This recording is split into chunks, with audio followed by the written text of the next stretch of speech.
Okay മക്കളെ, അപ്പം നമ്മൾ കഴിഞ്ഞ ക്ലാസ്സിൽ പറഞ്ഞ നമ്പർ സീരീസ്. അപ്പം NMMSൻ്റെ ഒരു പ്രീവിയസ് ക്വസ്റ്റ്യൻസ് നമുക്ക് നോക്കാം. ഞാൻ നോക്കിയേ, ഇവിടെ 5, 7, 3 സെൻട്രലായിട്ടൊരു 38 എന്ന് എഴുതിയേക്കുന്നു. 11, 6, 1, 67 എന്ന് എഴുതിയേക്കുന്നു.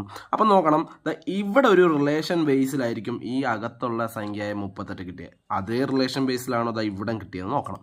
ഇപ്പം നോക്കിയേ, 5, 3, 8, 8, 7 എത്ര? 15.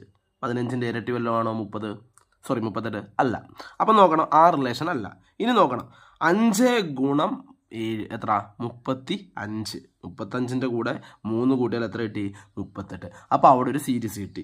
അതേ സീരീസ് ആണ് നോക്കണം. എന്ന് വെച്ചാൽ 11 ഗുണം 6 66. 66ൻ്റെ കൂടെ 1 കൂട്ടിയപ്പോൾ എത്ര കിട്ടി?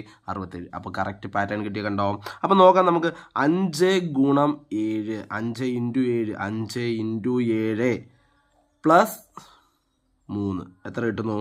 38 കിട്ടുന്നു. അതുപോലെ നോക്കണം, 11 ഗുണം 6, 11 ഇൻറ്റു 6 66, 11 ഇൻറ്റു 6 66 പ്ലസ് 1 67. അപ്പോൾ ഇവിടുത്തെ ഉത്തരം എങ്ങനെ കണ്ടുപിടിക്കുന്നത് നോക്കിയേ. 8 ഗുണം 6, 6 ഗുണം 8 അല്ലെ, 8 ഗുണം 6 എത്ര? 48. 48ൻ്റെ കൂടെ 5 കൂടെ പ്ലസ് ചെയ്താൽ എത്ര കിട്ടുന്നു? 53 കിട്ടുന്നു.